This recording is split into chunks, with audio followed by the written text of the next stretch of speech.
कह सकते कि आप इनके कोटे में आए हो या उनके कोटे में आए हो। यहां सब कोई जो आए हैं वो भारतीय जनता पार्टी के कोटे में आए हैं, वो भारतीय जनता पार्टी के विशिष्ट कार्यकर्ता है और बिना सिफारिश के आए हैं।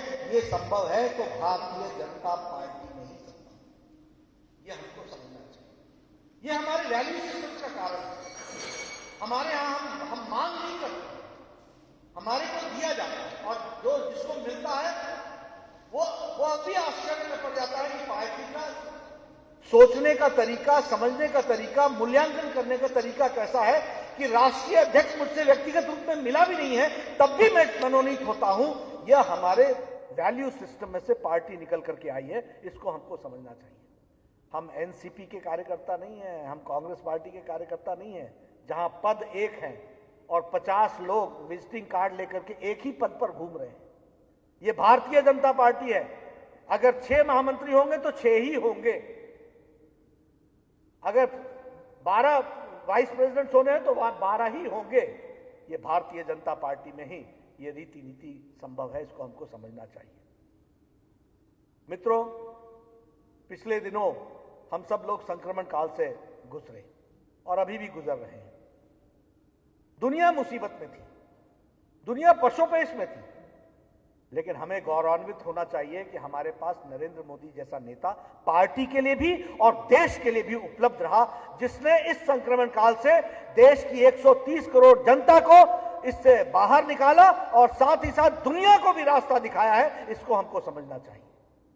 और मैं बार बार कहता हूं, हर वक्तव्य में इस बात को कहता हूं। मैं इसलिए कहता हूं कि policy making and bold decisions ये बोल्ड नेता ही कर सकता है। आप देखिए, सारा पाश्चात्य देश कंफ्यूजन में था। वेस्ट जानता नहीं था लॉकडाउन लगाए या इकोनॉमी संभाले। अमेरिका आज दिन तक नहीं जान सका कि लॉकडाउन लगाना जरूरी था या इकोनॉमी संभालना जरूरी था। बड़े बड़े देश, शक्तिशाली देश, जिनके हेल्थ सिस्टम्स कहीं ज्यादा सुदृढ़ थे, उनके हेल्थ सिस्टम्स क्रम्बल डाउन कर गए। और हमारे प्रधानमंत्री मोदी जी के नेतृत्व में बोल्ड और टाइमली डिसीजन लेकर के लॉकडाउन लगाया गया। और इस लॉकडाउन के कारण हम कह सकते हैं कि 130 करोड़ देश की जहां हैंड होल्डिंग हुई, वहीं देश को कोविड से लड़ने के लिए तैयार किया गया। हमारे पास एक भी कोविड हॉस्पिटल नहीं था। आज 16 से ज्यादा हमारे पास कोविड के हॉस्पिटल्स हैं। हमारे पास नेशनल इंस्टीट्यूट ऑफ वायरोलॉजी एक लैब होती थी पुणे में और बाद में उसके सेंटर्स बने कोई 500 के आसपास। आज लगभग जो टेस्टिंग लैब्स हैं वो 1668 बनकर के तैयार हुए और उस समय में टेस्टिंग कैपेसिटी पर डे 1500 थी। आज हमारी testing capacity 10 lakh per day हो गई है। इस बात को हमको समझना चाहिए। उसी तरीके से हम वेंटिलेटर्स नहीं बनाते थे, आज हम लोग लगभग 3 लाख वेंटिलेटर्स बना रहे हैं। उसी तरीके से पर्सनल प्रोटेक्शन इक्विपमेंट हम इंपोर्ट कर रहे थे। आज Bharat 4.5 lakh personal protection equipment per day बना रहा है और अब एक्सपोर्ट कर रहा है। इस बात को भी हमको समझना चाहिए। ये भारतीय जनता पार्टी ने मोदी जी के नेतृत्व में इस तरीके से देश को कोविड के लिए तैयार किया और आज हमें खुशी है कि हमारा रिकवरी रेट 85% से ज्यादा चला गया है। कई स्टेट्स में यह 90% पहुंच रहा है। हाँ, यह जरूर है कि मॉर्टालिटी रेट हमारा अच्छा है, लेकिन इससे हम संतोष कर लें ये जरूरी नहीं है, ये ठीक नहीं है। लेकिन हाँ, कोविड का मैनेजमेंट प्रधानमंत्री जी के नेतृत्व में बखूबी हुआ, ये सब हम लोग जानते हैं। मैं चाहूंगा ये नैरेटिव बार बार हमारे कार्यकर्ता नीचे जमीन पर बताने का प्रयास करें। आंकड़े बताने कठिन होते हैं, लेकिन we are political workers, it is our responsibility. हमें नैरेटिव भी सेट करना है और कार्यकर्ता को सक्षम बनाना है ताकि वह नीचे जब बात करे तो आंकड़ों सहित वह बात को पेश कर सके। इस बात का हमको प्रयास करना चाहिए। वर्ल्ड हेल्थ ऑर्गेनाइजेशन ने भी और यूएनओ ने भी भारत के गरीब कल्याण पैकेज की सराहना की है। वर्ल्ड हेल्थ ऑर्गेनाइजेशन ने और वर्ल्ड हेल्थ असेंबली में डॉक्टर टेड्रोस ने भी कहा, India has not only address the health issues, India has also addressed the economic issues. UNO ने कहा कि Garib Kalyan package and Atmanirbhar Bharat are welcome steps which should be replicated by other countries also. ये भारत की छवि अंतर्राष्ट्रीय स्तर पर भी आई। हम सिर्फ दवाई अपने लिए हमने नहीं प्रोड्यूस की, हमने 122 देशों में दवाई पहुंचाई है। ये भारत की छवि मोदी जी के नेतृत्व में कोविड-19 मैनेजमेंट, कोविड के मैनेजमेंट में इसका उपयोग हुआ, इसका प्रयोग हुआ, ये हम सब लोग जानते हैं। मित्रों, जब हम गरीब कल्याण पैकेज की बात करते हैं तो गरीब कल्याण पैकेज में 6 साल में मोदी जी ने कैसे ट्रांसफॉर्म किया, इसका भी इसमें हमको प्रतिबिंब दिखता है, इसमें हमको इसका आईना दिखता है।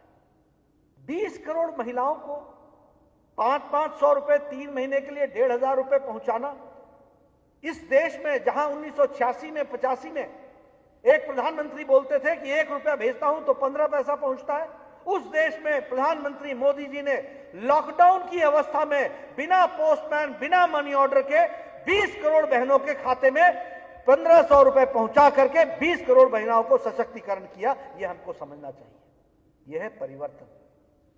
80 करोड़ की जनता को छठ के महीने तक, दीपावली तक 5 किलो चावल या 5 किलो गेहूं, 1 किलो दाल देने की व्यवस्था की गई। कभी सोचा था? 8 करोड़ बहनों को 3 महीने के लिए 3-3 सिलेंडर की व्यवस्था कभी सोचा था? कभी सोचा था कि दिव्यांगजनों के लिए, बुजुर्गों के लिए, विधवाओं के लिए 1,000 रुपए लगभग 1 करोड़ की जनता को पहुंचाने की व्यवस्था होगी, और यह भी उनके खातों में सीधा पहुंचाने की व्यवस्था। यह सब मोदी जी ने प्रधानमंत्री गरीब कल्याण पैकेज के तहत किया गया है। मित्रों, ये जो आत्मनिर्भर पैकेज का विषय है, हम लोगों ने एक अभियान लिया था, जिस अभियान के तहत हम लोगों ने आत्मनिर्भर पैकेज के जो हमारे स्टेक होल्डर्स थे उनके साथ हमने अपने आप को एंगेज किया है। लेकिन यह काम कोई 15 दिन का नहीं है, कोई 1 महीने का नहीं है।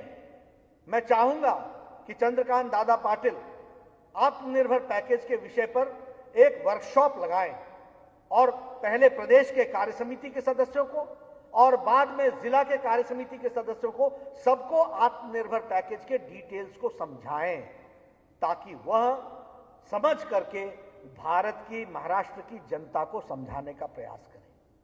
यह आपदा को अवसर में बदलने का समय है, और प्रधानमंत्री मोदी जी ने जिस तरीके से 20 लाख करोड़ रुपए का यह आत्मनिर्भर पैकेज दिया, जिसमें 3 लाख करोड़ रुपए उन्होंने एमएसएमई सेक्टर में कोलैटरल फ्री लोन देने की व्यवस्था की है। 1,10,000 करोड़ रुपए शायद सैंक्शन हो चुका है, उससे ज्यादा सैंक्शन हो चुका है। हमारे एमएसएमई सेक्टर के लोगों का डेफिनेशन बदल के ज्यादा से ज्यादा लोगों को इसमें जोड़ने का प्रयास हुआ है। एग्रीकल्चर के क्षेत्र में जो परिवर्तन हुआ है, उस परिवर्तन को लेटर और स्पिरिट में इंप्लीमेंट करने की जिम्मेवारी भारतीय जनता पार्टी के कार्यकर्ताओं की है। 1 लाख करोड़ रुपए खर्च होना है फार्म्स गेट पर, फार्म्स के इंफ्रास्ट्रक्चर पर, वैल्यू एडिशन पर, किस तरीके से अनाज बाजार में सुविधा से पहुंच सके, बिना किसी रुकावट के पहुंच सके, इसकी व्यवस्था की गई है। मैं चाहूंगा कि इनकी बारीकियों को भारतीय जनता पार्टी का एक एक कार्यकर्ता समझे, पहले समझे और बाद में जनता को समझाने का प्रयास करे। ये मैं आपसे निवेदन करना चाहता हूं। 10,000 से ज्यादा एफपीओ बनते हैं, फार्मर्स प्रोड्यूसर्स ऑर्गेनाइजेशन। एक भी फार्मर्स प्रोड्यूसर्स ऑर्गेनाइजेशन हमारे एक्टिविज्म के बगैर ना बने। हमें देखना चाहिए कि सच्चा किसान, मेहनती किसान फार्मर्स प्रोड्यूसर्स ऑर्गेनाइजेशन का पार्ट एंड पार्सल बने। और आज जो फार्म्स में फार्मर के लिए रिफॉर्म आया है, मित्रों, इसको आप समझिए। ये किसानों को 70 साल में कुछ नहीं किसी ने किया, नरेंद्र मोदी जी ने किसानों को आजाद कर डाला है। इसको समझने की जरूरत है और इसको जानने की जरूरत है। मैं किसान हूं, मैं हिमाचल से आता हूं, हमारे यहां से सेब आता है। दिल्ली की मंडी में हमारे सेब व्यापारी को पता ही नहीं चलता कि उसका सेब बंगलौर में बिका या कलकत्ता में बिका। उसको यह पता ही नहीं चलता कि उसका सेब किस भाव बिका है। आज भी किसान बिचौलियों के हाथ में गुलाम था, उसको मोदी जी ने आजाद कर दिया। अब तुम अपने घर बैठे दुनिया के कहां पर कि सेब का या प्रोड्यूस का क्या दाम है, ये तुम जान सकोगे। इतना ही नहीं, अगले सप्ताह तुम्हारे प्रोड्यूस का क्या दाम होगा यह भी तुमको पता होगा। तुम चाहोगे तो आज बेचोगे, अगर दाम अच्छा मिलेगा तो तुम एक सप्ताह बाद बेचोगे। यह ताकत तुमको किसानों को दी गई है, तो हमारे किसान भाइयों को दी गई है, इसको हमको समझना चाहिए। ये जो कॉन्ट्रैक्ट फार्मिंग का विषय है, शरद पवार कहें तो बहुत अच्छा और मोदी जी कहें तो ये एंटी फार्मर्स। ये कैसा संविधान है, ये कैसा विधान है, ये कैसी सोच है? शरद पवार साहब ने कहा था कि कॉन्ट्रैक्ट फार्मिंग को हमको बढ़ावा देना चाहिए। This is going to be progressive, यह गतिशील होगा, यह आगे बढ़ने वाला होगा, यह फ्यूचरिस्टिक होगा। और आज जब मोदी जी ने उसको लागू कर दिया और यह तय कर दिया कि किसान के फेवर में ही हमेशा कॉन्ट्रैक्ट होगा, किसान को ही उसका लाभ मिलने वाला है, नुकसान होगा तो व्यापारी को होगा, फायदा होगा तो किसान को होगा, यह तरीका ला करके खड़ा किया, तो एंटी फार्मर्स हो गए। कांग्रेस पार्टी अपने मैनिफेस्टो में लिखती है कि हम एपीएमसी से फ्रूट्स को निकालेंगे बाहर। कांग्रेस पार्टी 2019 के मैनिफेस्टो में लिखती है कि हम एपीएमसी से किसानों को आजाद करेंगे। तुम लिखते रह गए, मोदी जी ने आजाद कर दिया, और आजाद कर दिया तो ट्रैक्टरों पे सोफा लगा करके घूमने लग गए। क्या तरीका है तुम्हारा? किस तरीके से तुम सोचते हो? यही तुम्हारी सोच है? और तुम किसानों के कितने बड़े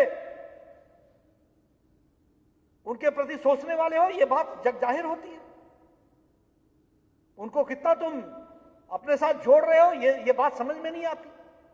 मित्रों, भारतीय जनता पार्टी के कार्यकर्ताओं की एक एक की जिम्मेवारी है कि फार्मर्स के रिफॉर्म्स को हम लेटर और स्पिरिट में नीचे तक बताएं। 1955 का शायद एसेंशियल को ये अपना एसेंशियल कमोडिटीज एक्ट है 1955 का। कांग्रेस पार्टी ने 2019 के मैनिफेस्टो में लिखा, we will get away of this age old 1959 essential commodity act. तुमने लिखा, मोदी जी ने करके दिखा दिया। आज तुम फिर ट्रैक्टर पर घूम रहे हो और ट्रैक्टर का निरादर कर रहे हो। अरे कैसे किसान हो, कैसे किसान नेता बनते हो? कोई हल को जलाता है, कोई ट्रैक्टर को जलाता है। ये तो टीका करने के लिए, पूजा करने का औजार है। कोई अपने जिससे वो जीविका कमाता है उसका निरादर करता है। आप न किसान हो, न किसान की आत्मा में आप में बसती है। आप किसान को पहचानते ही नहीं हो। भारतीय जनता पार्टी के कार्यकर्ता ने तय किया है कि हम ट्रैक्टर का भी सम्मान करेंगे, हल का भी सम्मान करेंगे और किसान का भी सम्मान करेंगे। इसको हम लेकर के आगे बढ़ेंगे। इस बात को हम लोगों ने आगे लेकर के चलने का तय। इसलिए महाराष्ट्र से मैं निवेदन करूंगा कि आप अपने यूनिट के माध्यम से ये किसान के रिफॉर्म्स, फार्मर्स रिफॉर्म्स, इसको गहराई से अध्ययन करें, खुद समझें, लोगों को समझाएं, किसानों को समझाएं और किसानों को इससे आने वाले फायदे के बारे में भी बताएं। एमएसपी रहेगी, हम लोगों ने साफ कहा पहले। अच्छा, एमएसपी में लागत का 1.5 गुना किसने दिया? स्वामीनाथन कमेटी की रिपोर्ट कब आई थी? कब हमारे शरद जोशी की कमेटी ने कब कहा था? कहां थी यूपीए की सोई हुई सरकारें? कहां थे डॉक्टर मनमोहन सिंह? कहां थे बाकी सारे लोग? जिसको कहते हैं कि कान में रुई डाल करके बैठे रहे। ये 2014 में मोदी जी की सरकार आई, स्वामीनाथन रिपोर्ट को इंप्लीमेंट करने का काम नरेंद्र मोदी जी की सरकार ने किया। और स्वामीनाथन ने मुक्त कंठ से कहा कि आज मैं महसूस करता हूं कि ये एमएसपी दे करके और लागत का 1.5 गुना दे करके मोदी जी ने हमारे सिफारिश को लेटर और स्पिरिट में इंप्लीमेंट किया है। ये बात उन्होंने कही। प्रधानमंत्री किसान सम्मान निधि किसने लागू की? सॉइल हेल्थ कार्ड किसने लागू किया? 16 करोड़ लोगों को सॉइल के बारे में जानकारी दी, फार्मर्स को। यह छोटी घटना है भारत में? किसानों के सब अपने आप को किसान नेता कहते थे, सब अपने आप को किसान नेता कहते थे। आप बताइए कौन किसान नेता है जिसने किसान के लिए एक भी काम किया? काम किया है किसानों के लिए तो सिर्फ नरेंद्र मोदी जी ने किया है और उन्होंने किसानों की तस्वीर बदली है। यह हमको समझना चाहिए और इस बात को हमको लेकर के लोगों के बीच में जाना चाहिए।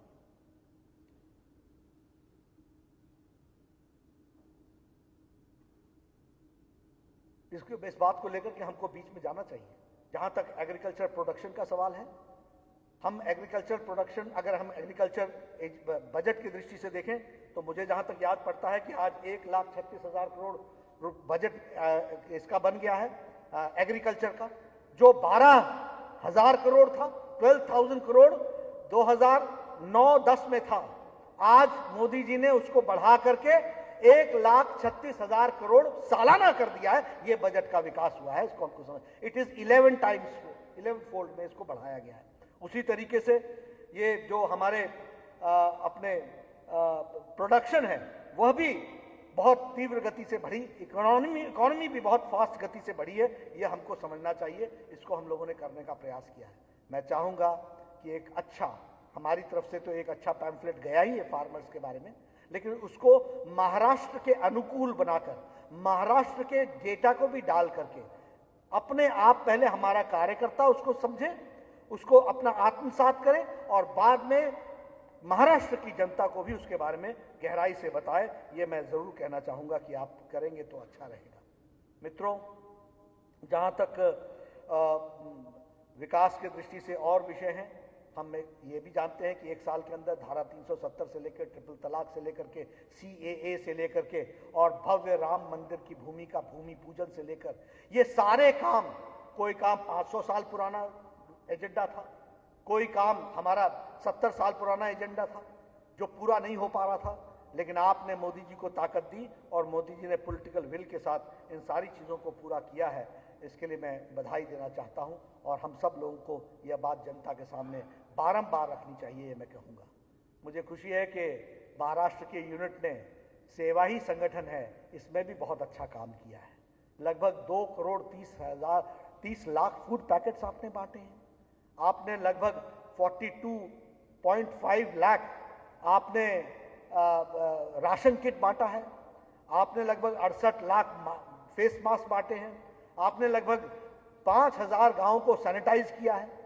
आपने PM फेयर फंड में लगभग 4 लाख लोगों ने कंट्रीब्यूट किया है। आपसे मैं निवेदन करूंगा, मैंने देखा आपके मंडल की ई-बुक तैयार हो गई है, आपके स्टेट की ई-बुक तैयार हो रही है।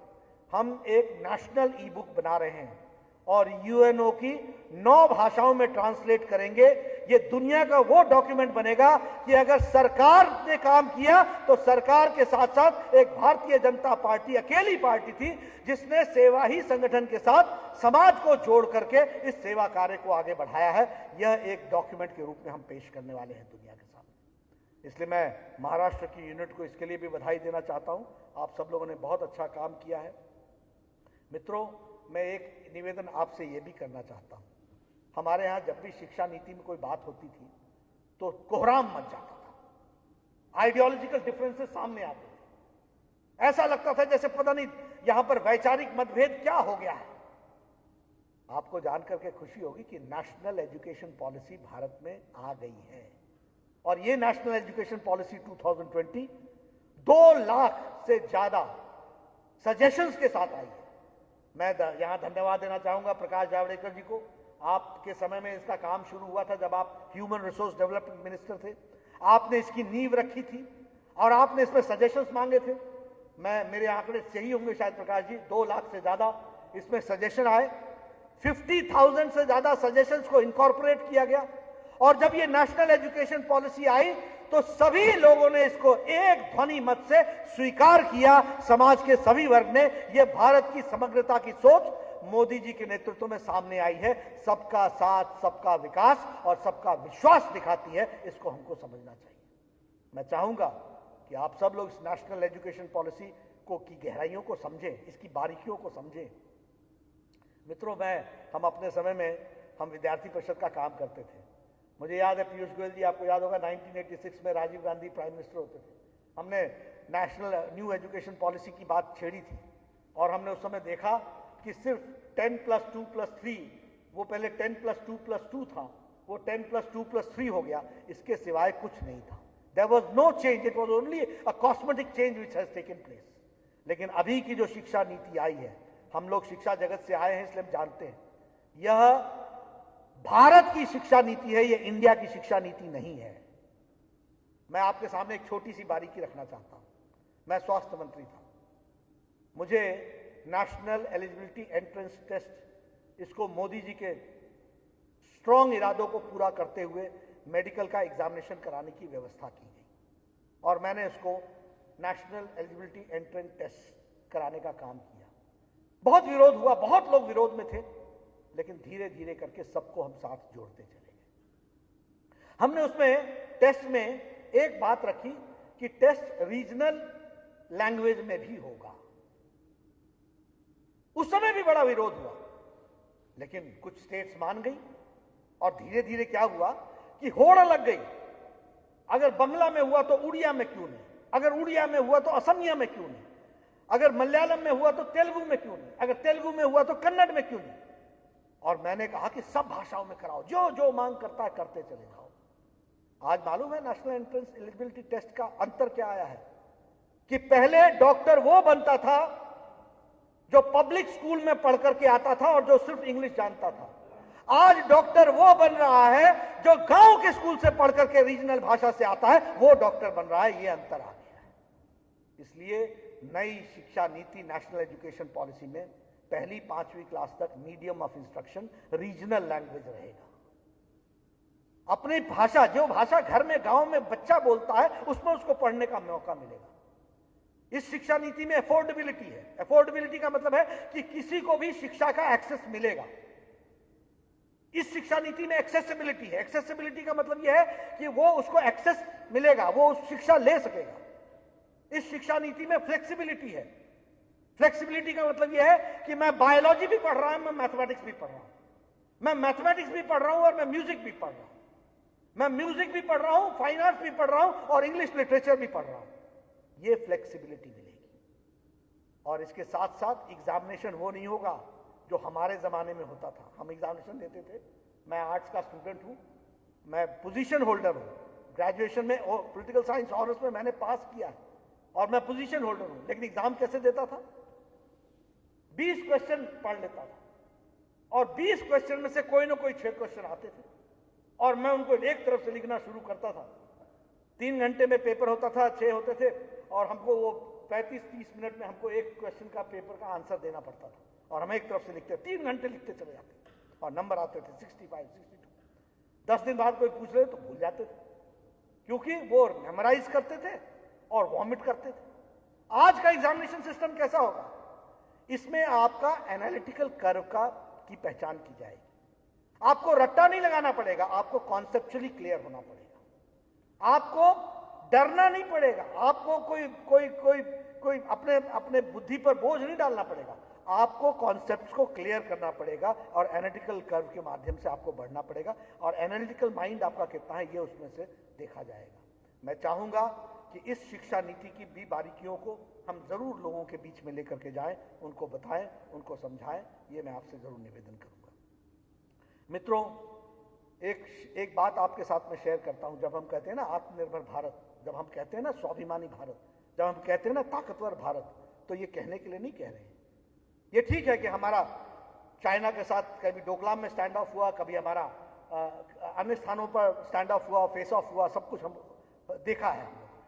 लेकिन हमको यह मालूम होना चाहिए कि मोदी जी के नेतृत्व में ये दारबुक श्योक दौलत बेग ओल्डी जो रोड है, जो 2019 में 19 साल बाद कंप्लीट हुई है, जिससे कि LAC के सबसे नजदीक एयरपोर्ट से भी उसका लिंकेज मिला है, यह भारत की बदलती तस्वीर है और भारत का डिफेंस सिस्टम मजबूत खड़ा है। इसको हमको समझना चाहिए। आज हमको जान करके खुशी होगी कि 4700 किलोमीटर की सड़क जो बॉर्डर पर, चाइना के बॉर्डर पर एक्सपैंड करती है, ये पिछले 6 सालों में बन करके तैयार हुई है और पिछले 6 सालों में इसमें 32% का इजाफा हुआ है इस रोड को बनाने में। उसी तरीके से 14,450 मीटर के ब्रिजेस बने हैं इस सड़क पर और यह 98% का इंक्रीज हुआ है। यानी पिछले 6 साल में 98% काम इस पर हुआ, जिसमें 14,450 double lane all weather road, all weather bridges ये बने हैं। इसको हमको ध्यान में रखना चाहिए। पिछले 3 सालों के अंदर 380 किलोमीटर पर ईयर के हिसाब से सड़कें का सरफेसिंग हुआ है। इसलिए चाइना के बॉर्डर पर इस तरीके से मोदी जी के नेतृत्व में सशक्तिकरण हुआ है। और मैं ये आंकड़े आपसे इसलिए बोल रहा हूं कि आप भी इन आंकड़ों का प्रयोग कीजिए, उपयोग कीजिए। मैं यहां पर अपने कार्यकर्ताओं से निवेदन करूंगा, politics does not remain in vacuum. राजनीति हमेशा किसी न किसी सब्जेक्ट और कंटेंट के साथ रहती है, इसलिए हमको इस एजेंडा सेट करना है। हम सबसे बड़ी दुनिया की पार्टी है, ये हमारी जिम्मेवारी है कि हम एजेंडा सेट करें। चाइना को तकलीफ क्यों हो रही है? इसलिए हो रही है कि 4700 किलोमीटर की सड़क बनकर के तैयार है, इसलिए कि भारत मजबूत खड़ा हो गया है, इसलिए कि राफेल भारत में आ चुका है, इसलिए कि हमारे सक्षम ताकत लोगों ने देखा है, लोगों ने उरी स्ट्राइक देखी है, उरी के बदले में स्ट्राइक देखा है, एयर स्ट्राइक देखा है। ये सारी चीजों को देखने के साथ साथ भारत मोदी जी के नेतृत्व में बदला है, इसको समझ में आया है। और मैं चाहूंगा कि आप सब लोगों को इन सारी बातों को आगे रखने की जरूरत है और आप जरूर रखेंगे। जब मैं इस बात को कर रहा था कि हमारी यात्रा एकात्ममानववाद से अंत्योदय से सबका साथ सबका विकास होते हुए आई है और आत्मनिर्भर भारत तक पहुंची है, तो इन सब में उजाला योजना, उज्ज्वला योजना, सौभाग्य योजना, जनधन योजना, प्रधानमंत्री किसान सम्मान निधि, प्रधानमंत्री फसल बीमा योजना, अटल पेंशन योजना, आयुष्मान भारत, ये सभी वंचित, पीड़ित, शोषित, गरीब व्यक्ति को सक्षम बनाने के लिए ये नीतियां रही हैं और इन्होंने भारत की तस्वीर बदली है। स्वच्छता अभियान की अगर हम बात लें तो 9 करोड़ इज्जत घर बने, यानी 9 करोड़ घरों को हम मोदी जी ने इज्जत दिलाई और उनको जीने का एक नया स्वाभिमान के साथ जीने का रास्ता दिया। इसलिए बदलती तस्वीर को हमको ध्यान में रखना चाहिए। मुझे खुशी है कि देवेंद्र जी के नेतृत्व में महाराष्ट्र भी आगे गया। आप सबके साथ मैं शेयर करता हूं, महाराष्ट्र देवेंद्र फडणवीस जी के मुख्यमंत्री बनने के पहले शिक्षा में 17वें स्थान पर था और जब आपने सत्ता छोड़ी तो महाराष्ट्र 3रे स्थान पर आकर के खड़ा हो गया। अगर हम बात करें तो स्वास्थ्य में महाराष्ट्र 6ठे स्थान पर था और जब आपने सत्ता छोड़ी तो वो 3रे स्थान पर आकर के खड़ा हो गया। आपने एग्रीकल्चर में 3 फोल्ड इन्वेस्टमेंट बढ़ाया। ये आपके द्वारा, आपके नेतृत्व में कार्य हुआ है, ये हम सबको मालूम है। और हम आज जानते हैं कि आज महाराष्ट्र की स्थिति क्या है। दाएं को बाएं का पता नहीं, बाएं को दाएं का पता नहीं, हाथ को हाथ का पता नहीं, बुद्धि कहां है मालूम नहीं, कौन चला रहा है मालूम नहीं, कहां से चल रही है सरकार मालूम नहीं। कोविड मैनेजमेंट में हमने देखा किस तरीके से हमारे कार्यकर्ताओं ने वहां काम किया और किस तरीके से सरकार उदासीन थी। इन सब बातों को उजागर करने की भी जरूरत है और ऐसी सरकार को आने वाले समय में लॉक, स्टॉक और बैरल भेजने की भी जरूरत है। इसको लिए हम तैयारी करेंगे। मित्रों, महाराष्ट्र की जनता ने भारतीय जनता पार्टी का साथ दिया है। महाराष्ट्र की जनता देवेंद्र फडणवीस को मुख्यमंत्री बनाना चाहती थी। अगर आप मैंडेट देखें तो मैंडेट भारतीय जनता पार्टी के पक्ष में है। ठीक है, हम स्वीकार करते हैं धोखा होता है राजनीति में, लेकिन अब ये याद रखना कि आने वाले समय में तीनों पार्टियां, आज हम विपक्ष में हैं, आने वाले समय में तीनों पार्टियां सदा सदा के लिए विपक्ष में रहेंगी और भारतीय जनता पार्टी अकेले महाराष्ट्र में अपने बलबूते पर आएगी। इस बात को हमको समझना चाहिए और ये ताकत है हमारे में। लोग इंतजार कर रहे हैं। आपके ध्यान में आया होगा कि यह धोखा देवेंद्र फडणवीस से नहीं हुआ है, यह धोखा कमल से नहीं हुआ है, यह धोखा महाराष्ट्र की जनता के साथ हुआ है और महाराष्ट्र की जनता इंतजार में बैठी है। मुझे पूरा विश्वास है कि आप सब लोग मिलकर के भारतीय जनता पार्टी को मजबूती प्रदान करेंगे। We are the real opposition and in coming times we are going to be the only ruling party in Maharashtra. इस बात को समझ करके चलने की जरूरत है। मुझे आप सब लोगों के साथ मिलने का मौका मिला, आपके साथ बहुत सी बातों पर मुझे चर्चा करने का मौका मिला। विपक्ष पर मैं क्या बोलूं उनसे, उनकी जिनकी कोई हस्ती हो, कोई हैसियत हो, मैं कहना नहीं चाहता।